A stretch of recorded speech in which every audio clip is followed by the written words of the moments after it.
ഇരിക്കുകയാണെന്നത്. ചിലപ്പോ തല്ലിന്ന് വരും. ഈ ആശി ഈ പുട്ടിന് തേങ്ങ കമന്റ്സ് ഒക്കെ എടുത്തൊന്ന് ഇടയ്ക്ക് വായിക്കണം. കുണ്ടൻ ചാന്തുവിട്ട് 9 എന്നൊക്കെ പറയുന്ന ആൾ, കോഴിക്കൽ എന്ന് പറയുന്ന ആൾ പറഞ്ഞു സംശയരോഗം ഉണ്ടോ? നമ്മൾ എവിടെ പരിപാടി അവതരിപ്പിച്ചാലും ഇതാണല്ലോ അവസ്ഥ. ഇന്ന് നമ്മളോടൊപ്പം ജസി.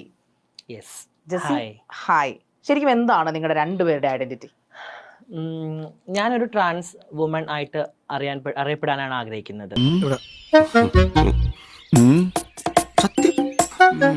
സവിഷയാകും, കാരണം അത്ര രീതിയിലാണ് ജസി അതിനകത്തിരുന്ന് വർത്താനം പറഞ്ഞിരിക്കുന്നത്. അപ്പൊ സ്വാഭാവികം ചർച്ചയായില്ലെങ്കിലേ അതിശയപ്പെടാനുള്ളൂ. അതെ, അത് കഴിഞ്ഞിട്ട് അത് പിന്നീട് വീണ്ടും അത് കുത്തിപ്പൊക്കിയത് എനിക്കറിയില്ല എന്തിനാ വേണ്ടിയിട്ടാണ്. ചിലപ്പോൾ അവർക്ക് ഇനിയിപ്പോ ഈ റീച്ചിന് വേണ്ടിയിട്ടായിരിക്കും. ഇപ്പൊ ജാസി ആഷി അല്ലെങ്കിൽ ഞങ്ങളിപ്പോ ഏതൊരു സോഷ്യൽ മീഡിയ ആയിക്കോട്ടെ, യൂട്യൂബ് ആയിക്കോട്ടെ, ടിക്ടോക്ക് ആയിക്കോട്ടെ, ഇൻസ്റ്റാഗ്രാം, ജാസി ആഷി എന്നൊരു പേര് പറഞ്ഞാൽ അവിടെ റീച്ചാണ്. എനിക്കറിയില്ല അത് എന്താന്നുള്ളത്. ജാസിയുടെ ആഷിന്റെ ഒരു ഫോട്ടോ വെച്ച് ഒരാളെ വീഡിയോ ഇട്ട് ആ വീഡിയോ ഭയങ്കര റീച്ച് ആയിട്ട് അങ്ങ് പോകും.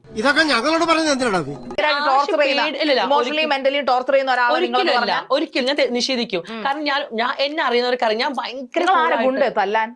ഭയങ്കര കൂളാണ്. ഞാൻ ഭയങ്കര സോഫ്റ്റ് ആയിട്ട് സംസാരിക്കുന്ന വ്യക്തിയാണ്. അപ്പൊ ആഷിന് തല്ലിയതോ? നിങ്ങളല്ലേ ആദ്യം അടിക്കുന്നേ. കേറി നിങ്ങൾ തന്നെ പറഞ്ഞു കാരണം കുറ്റി നോക്കി കൊടുത്തെന്ന്. ആണല്ലേ?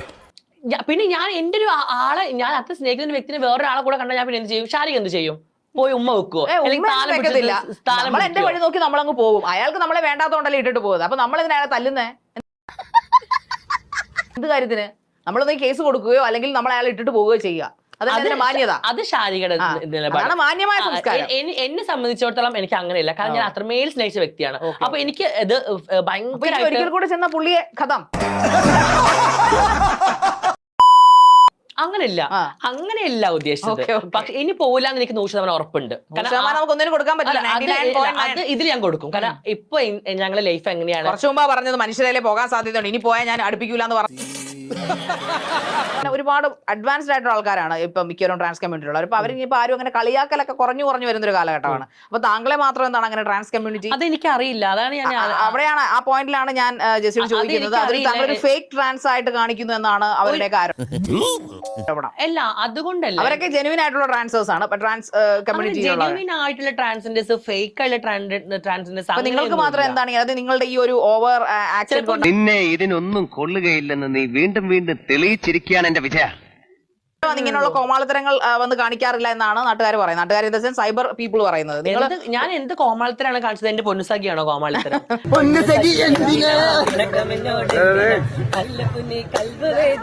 എനിക്ക് മനസ്സിലാവുന്നു ഞാൻ എന്ത് കോമാളി. അത് എന്റെ ഇനിയിപ്പോ അത് ചെയ്താണെങ്കിൽ പോലും അത് എന്റെ ഒരു ഐഡന്റിറ്റി ആയിട്ട് കാണുന്ന ഒരു വ്യക്തിയാണ് ഞാൻ.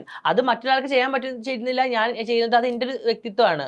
അവർക്ക് ചെയ്യാൻ വേണ്ടി കൊമ്പുണ്ടോ? അല്ല, ഇയാൾ കൊമ്പുള്ളത് പോലെയാണ് ചില ഇന്റർവ്യൂ സംസാരിക്കുന്നത്. നിങ്ങളുടെ പേടി മറയ്ക്കാനാണ് നിങ്ങൾ അങ്ങനെ ഇൻട്രോ എന്റെ മുമ്പിൽ കൊണ്ടിട്ടത്. ഞാൻ എനിക്ക് ദേഷ്യം വന്നത് ഷാരികയുടെ ഇന്റർവ്യൂ ആണെന്ന് അറിഞ്ഞിട്ടാണ്. സഭ്യതയോടെ പെരുമാറുക. ഞാൻ സഭ്യത വിട്ട് പെരുമാറിയിട്ടില്ല. എനിക്ക് ഷാരികയോടാണ് പറയാനുള്ളത്. ഞാൻ എന്ത് സഭ്യതയാണ് കുറവാണ് ഇവിടെ കാണിച്ചത്? നിങ്ങൾ വന്നപ്പോഴേ നിങ്ങളെ പ്രകോപിപ്പിക്കുക ഒന്നും ചെയ്യാതെ വെറുതെ ഇരുന്ന് എന്നോട് പറയുകയാണ് മര്യാദയ്ക്ക് സംസാരിക്കണം. ഞാൻ പറഞ്ഞത് ഇയാളുടെ ഇന്റർവ്യൂ കണ്ടിട്ട് എനിക്ക് സത്യം പറയാൻ ഞാൻ രണ്ടര പറയാനായിട്ട് തന്നെയാണ് വന്നത്. ഞാൻ മുമ്പ് എന്താണ് ഇത്ര പറയാനുള്ളത്? ഇയാളെ പല ഇന്റർവ്യൂകളും കാണുമ്പോ എനിക്ക് തോന്നാറുണ്ട് ഈ ഇരിക്കുന്ന ഇപ്പോഴത്തെ സീറ്റിൽ ഇരിക്കുന്ന ആൾക്കാരെന്തോ പഴം വിഴുങ്ങിയിരിക്കുകയാണെന്നത്. കാരണം എന്തുകൊണ്ടാണ് മറുപടി പറയാത്തത്? ഉത്തരം മുട്ടുന്നവർ അങ്ങനെ പലതും പറയും. പഴം വിഴുങ്ങിയാന്നൊക്കെ തോന്നും.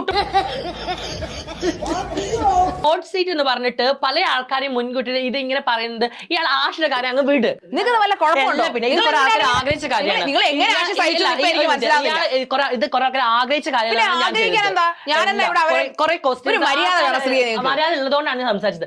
നിങ്ങൾ സ്ത്രീയാണെന്നല്ലേ പറഞ്ഞത്. ഇതിനു മുമ്പ് നിങ്ങൾ അങ്ങനെ നിങ്ങൾ എന്താ വിളിക്കേണ്ടത്? നിങ്ങൾ തന്നെ ബഹുമാനിക്കുന്നതാണ് ഞാനൊന്നും പറയാത്തത്. ഞാൻ പോണേണ്.